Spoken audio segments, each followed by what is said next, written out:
Action.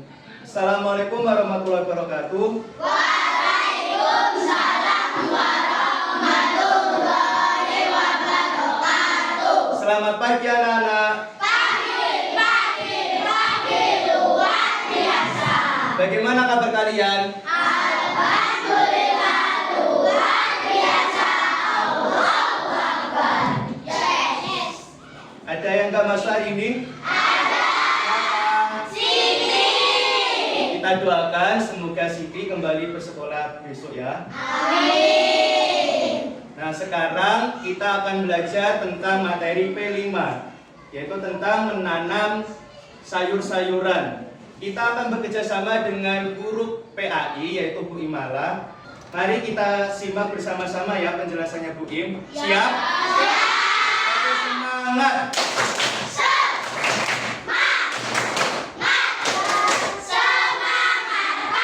Kelompok konsentrasi. Aku konsentrasi karena aku ingin tahu. Guruku berbicara, aku yang mendengarkan. Siap. Sekarang untuk Bu Im dimohon untuk menjelaskan kepada anak-anak. Ya, terima kasih kepada Pak Diki atas waktu yang sudah diberikan. Anak-anak, pada hari ini kita akan belajar tentang P5, yaitu temanya adalah gaya hidup berkelanjutan. Sedangkan topiknya adalah berkebun sayur. Coba Bu Guru mau tanya dulu, kira-kira sayur itu apa saja? Tanaman yang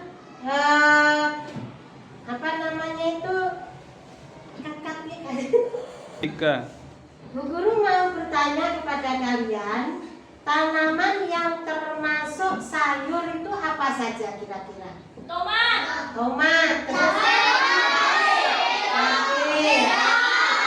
terong, pepaya.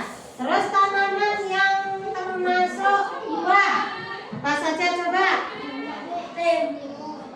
Tanaman yang termasuk buah-buahan apa?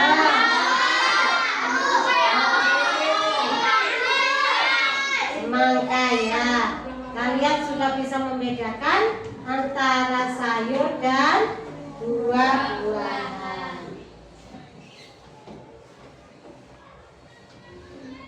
Sekarang kegiatan yang pertama, yaitu adalah pengenalan sosialisasi proyek. Yang pertama, menggali informasi melalui pengalaman berkunjung alam sekitar, menggali keresahan siswa tentang menjaga lingkungan alam. Kemudian, melalui video, peserta didik diperkenalkan mengenai proyek P5 yang akan dilaksanakan. Nah, untuk supaya kalian itu lebih mengenal dan mengerti, mari kita simak video berikut ini.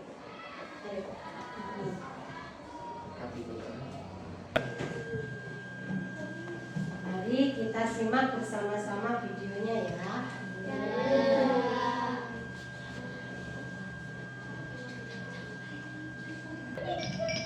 Ikut di Hai Lakal, di zaman milenial ini, sikap bernalar kritis itu penting banget loh. Buktinya, bernalar kritis itu adalah salah satu profil pelajar Pancasila. Jadi, apa sih bernalar kritis itu? Singkatnya, bernalar kritis itu adalah kecakapan yang membantu kita belajar membuat keputusan dengan mandiri. Bukan cuma teori loh, tapi bernalar kritis memang betul diperlukan. Karena nantinya kamu kan akan jadi dewasa dan gak bisa terus-terusan bergantung pada orang tuamu untuk membuatkan keputusan. Nah, tapi sikap bernalar kritis ini gak bisa tahu-tahu jadi ada ya. Kamu mesti memupuk dan menyirami bibitnya mulai dari sekarang. Terus, apa aja sih yang termasuk dalam kecakapan bernalar kritis? Ada 5 nih. Biar gampang dimengerti, kita pakai contoh ya. Misalnya kamu adalah ketua kelas yang akan mewakili teman-temanmu untuk memilih hadiah kejutan untuk wali kelasmu di hari ini. Langkah-langkah apa yang bisa kamu lakukan? Pertama, mencari informasi atau ide. Kalau kamu perlu mengambil keputusan tentang sesuatu, Langkah pertama tentunya mencari informasi untuk membantumu mengambil keputusan. Misalnya dalam contoh ini kamu bisa melakukan riset di internet. Bisa kamu cari apa aja sih ide hadiah hari guru, atau kamu tanya ke kakakmu, apakah dia tahu apa hadiah hari guru yang pernah diberikan oleh kelasnya. Jadi dengan kecakapan ini, kamu tahu bisa kemana saja untuk mencari informasi dan ide. Kedua, menilai suatu informasi dan ide tadi. Ini penting karena tidak semua yang dikatakan orang lain atau ditulis di internet itu benar dan sesuai. Kita harus bisa membentuk pendapat sendiri tentang informasi yang kita baca atau dengar. Gimana caranya? Nah, bisa dengan melihat apakah sumbernya terpercaya. Bisa juga dengan mencari bukti pendukung. Misalnya, dari risetmu kamu dapatkan ide-ide hadiah seperti berikut. Lalu, untuk mencari bukti pendukung, bisa kamu cek misalnya dengan tanya guru lainnya, atau mungkin cek akun sosmed gurumu. Dari situ, kamu bisa menilai mana yang lebih sesuai atau tidak. Ketiga, membuat kesimpulan. Setelah kamu pilih informasi yang kamu anggap benar dan diperlukan, kamu perlu bisa mengenali hubungan antara satu informasi dengan yang lainnya. Misalnya, mana yang merupakan sebab dan mana yang akibat. Atau apa persamaan dan perbedaannya. Dengan begitu, kamu mengerti keseluruhan informasi. Setelah itu, bisa membuat kesimpulan tentang informasi yang kamu perlukan untuk membuat keputusan. Bisa jadi ada lebih dari satu jawaban yang benar. Keempat, merefleksikan pemikiran. Maksudnya, kamu bisa menggabungkan kesimpulan dari informasi yang kamu temukan dengan pemikiranmu sendiri. Jadi, kamu menilai apakah pilihanmu itu sudah sesuai dengan tujuan awalnya. Apakah sudah baik, benar, dan adil untuk semua pihak?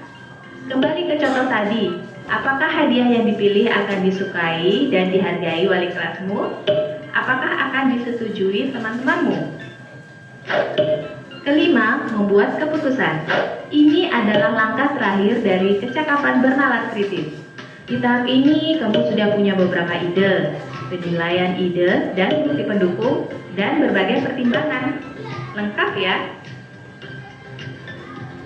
Sekarang saatnya kamu membuat keputusan. Misalnya dengan segala pertimbangan yang ada, kamu sudah memutuskan salah satu pilihan. Lalu kamu beritahukan teman-temanmu. Ternyata teman-temanmu malah memberikan saran-saran lainnya. Di situasi seperti ini, kamu tetap harus terbuka dengan kemungkinan lainnya. Mungkin ada hal lain yang diketahui temanmu yang tidak kamu ketahui. Ini yang namanya berpikiran terbuka dan termasuk dalam kecakapan bernalar kritis.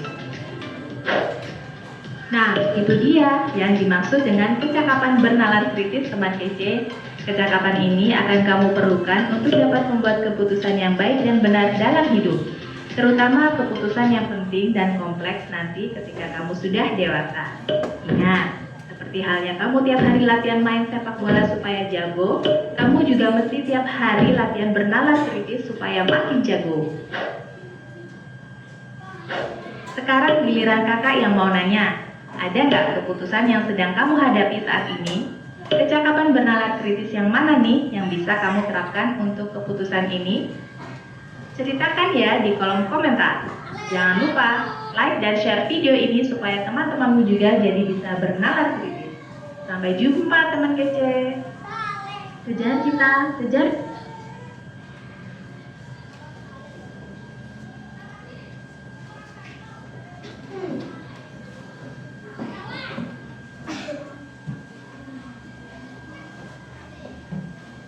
Nah,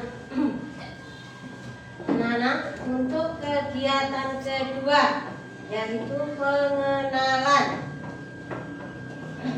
Peserta didik diperkenalkan mengenai benda hidup dan benda tak hidup. Peserta didik diperkenalkan mengenai tanaman, sayuran, dan buah-buahan. Nah, mari kita tonton sekali lagi, kita simak video mengenai tentang perkenalan mengenai tentang tanaman, sayuran, dan buah-buahan. Assalamualaikum warahmatullahi wabarakatuh. Kali ini kita akan belajar tentang benda di sekitar kita. Benda di sekitar kita terbagi menjadi dua. Yang pertama, benda hidup, dan yang kedua adalah benda tidak hidup. Kita cari tahu apa ya yang dimaksud dengan benda hidup. Benda hidup itu berarti dapat bergerak sendiri.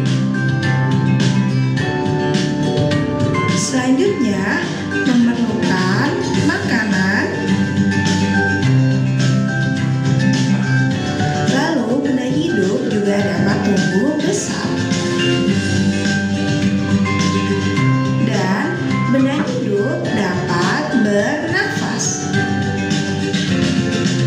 Selanjutnya, mari kita lihat contoh dari benda hidup. Yang pertama adalah manusia. Lalu contoh benda hidup yang lain adalah hewan. Contoh benda hidup yang selanjutnya adalah tumbuhan. Nah, kita lihat bahwa contoh benda hidup tersebut memiliki ciri-ciri seperti yang sebelumnya, yaitu dapat bernafas, memerlukan makanan, dapat tumbuh besar, dan dapat bergerak sendiri.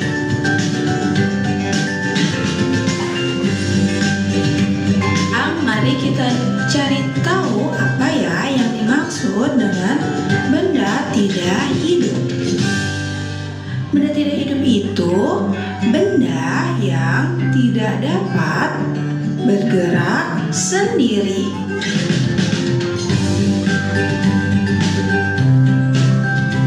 Kemudian tidak dapat bernafas.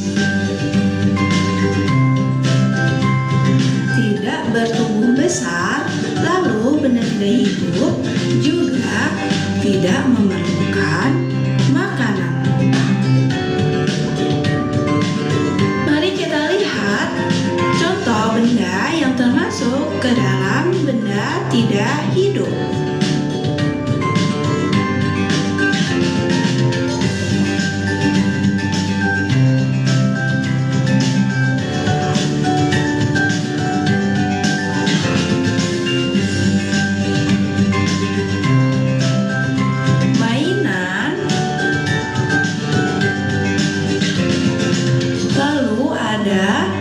Meja.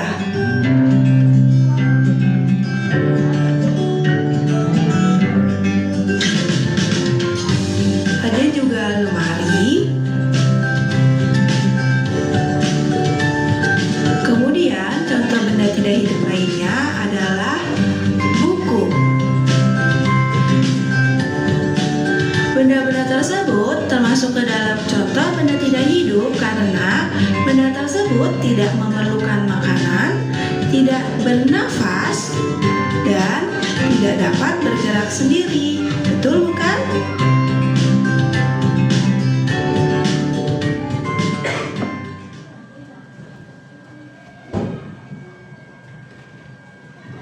Halo semuanya, kembali lagi dengan Miss Fanya di sini.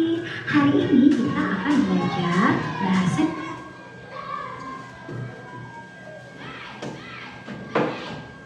Nah, anak-anak, gimana? Setelah menyimak videonya, kalian sudah lebih memahami antara benda hidup dan benda mati? Sudah ya? Nah, sekarang supaya lebih semangat lagi, Bu Guru akan memberikan tugas KPD terhadap kalian, yaitu mengenal benda hidup dan benda mati. Di sini sudah ada gambar benda hidup dan benda mati. Tugas kalian adalah melingkari hidupnya. Melingkari benda yang hidup saja ya. Nih saya bagikan dulu tugasnya. Nanti saya berikan waktu 5 menit saja cukup ya. Jangan lupa ditulis nama dan kelas.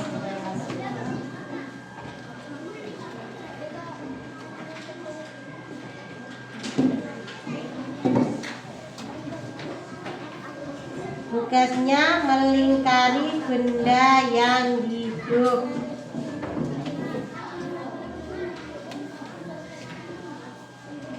Nah, silahkan dikerjakan. Saya beri waktu 5 menit.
Nah, sudah cukup? Selesai? Kalau sudah selesai, silakan mengumpulkan berkelompok. Satu kelompok aja. Satu orang saja per kelompok yang Mengumpulkan perwakilan namanya jangan lupa. orang saja.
Oke anak-anak, untuk tugas LKPD-nya sudah selesai, sudah kalian kerjakan.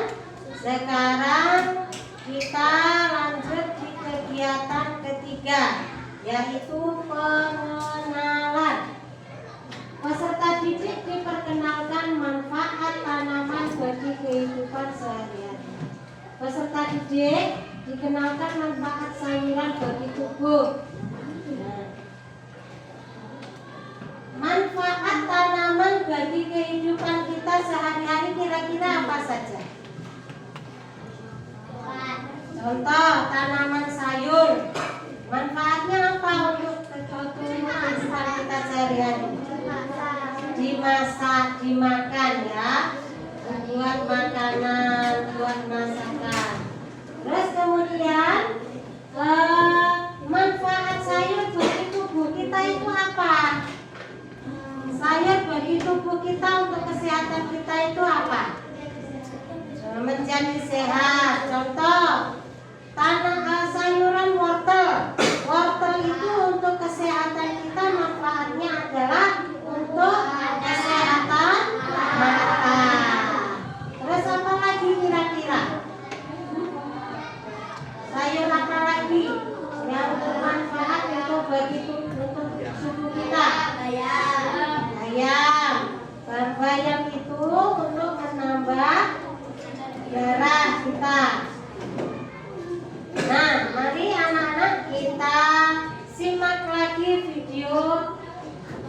bersama-sama.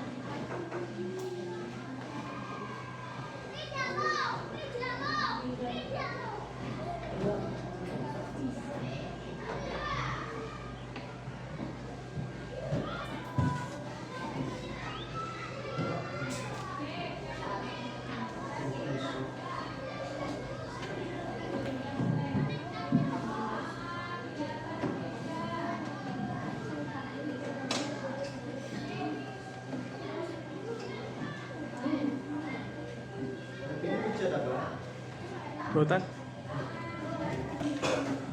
Nah, baiklah anak-anak, sekarang waktunya praktek menanam tanaman sayur.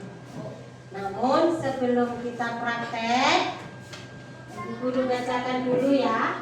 Peserta didik melakukan penanaman bibit berdasarkan pembagian kelompok dan lahan yang sudah disediakan oleh sekolah. Langkah-langkah kegiatannya yang pertama adalah peserta didik menanam sayuran sesuai dengan kelompoknya dengan bimbingan guru.